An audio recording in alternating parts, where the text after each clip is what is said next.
And we are back and we are talking about celebrations. As I mentioned, Fut-Afrique, we're all about celebrating the African stars. Now, as mentioned, CAF has now announced the 2024 nominees which are coming in.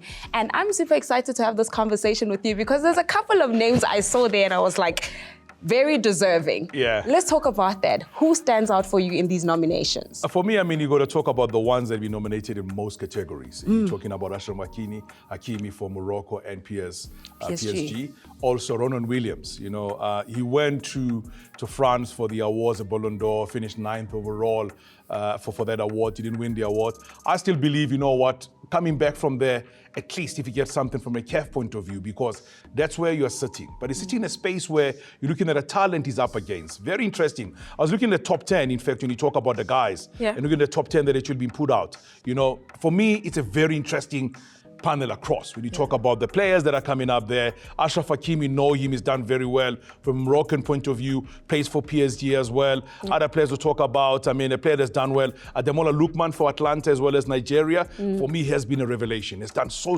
well, you know, to see him in amongst that one there. Chancel Mbeumo, one of the players we talk about, who's coming to the list as well. And then Sofiane Rahimi, he was a star player for Morocco in the recent Olympic Games. So good to see him being mentioned in the same one. And then William Trost Ekong for the Nigerian team that finished the runners-up in the final of the AFCON tournament. He comes in also amongst the players being nominated. And then there is Simon Adingra, the man played for Cote d'Ivoire, did well for Cote d'Ivoire as they went on to win the AFCON tournament. So I'm happy with those particular ones, but I'm always going to sit down and say, you know what?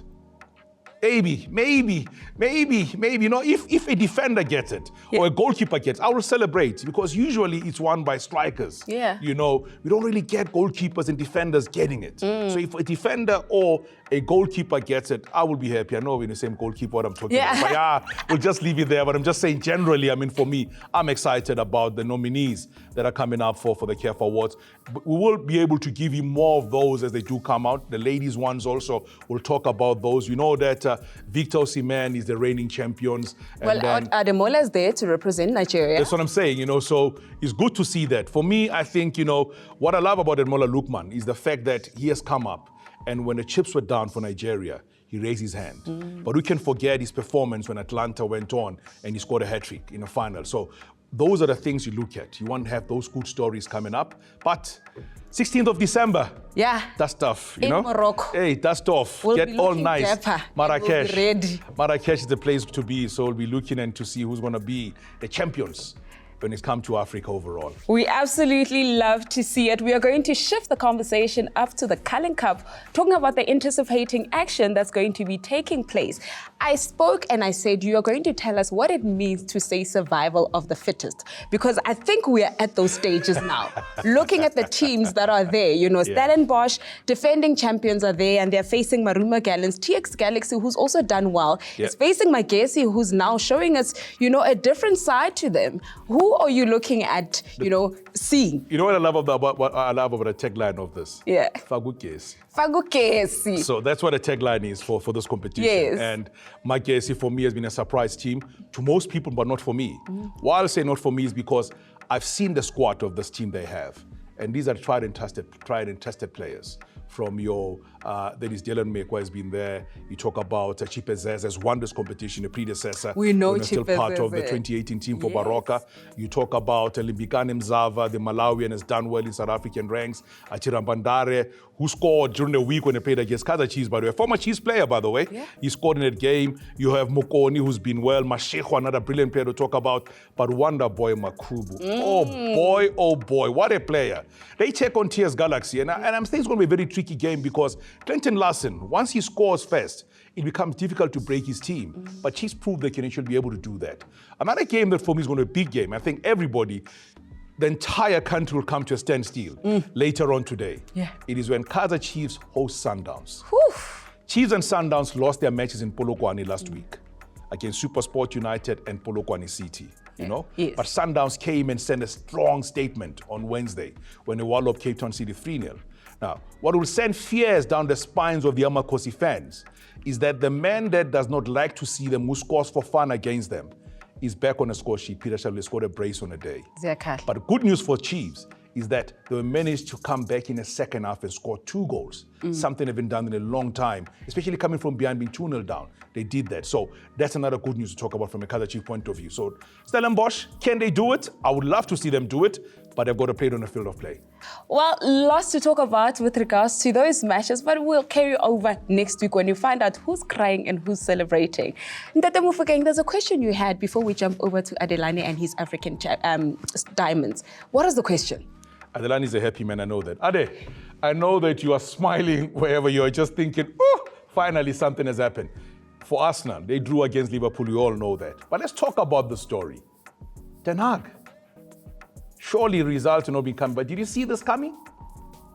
Well, Bryan, I have to be brutally honest with you. As a rival fan, I'm totally missing Erik ten Hag. But I believe he would have kept his job if he had some of the African diamonds I have in my list today somewhere in his team. Switching the attention away from Manchester United, Patrice Evra recently said about Arsenal that watching Arsenal is like Netflix. You have to wait for the next season. But did he see their performance against Liverpool recently? Thomas Partey was on fire at right back. And is coming in at number 3 this week is Alex Iwobi, the nephew of the legendary JJ Okocha, who silenced his critics in style after scoring against his former club.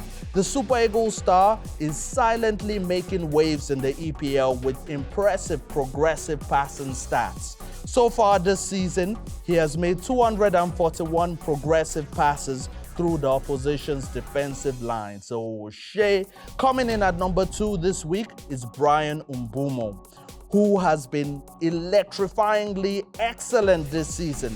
The indomitable Lion that plays for the Bees scored a brace in Brentford's dramatic 4-3 win over Ipswich Town.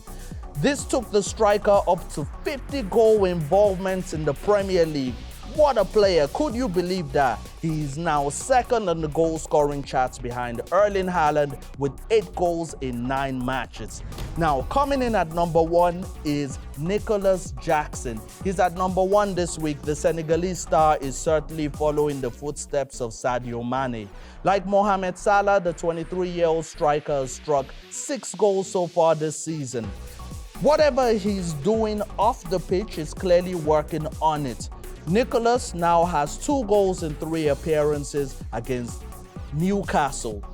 Next up for Chelsea is Manchester United. United fans, are you missing Erik ten Hag already or not so much? Anyway, let's see what happens in that game. Now, I'm going to be predicting that Chelsea would beat Manchester United 2-1. I may be wrong. Till next time, Ninitanda non.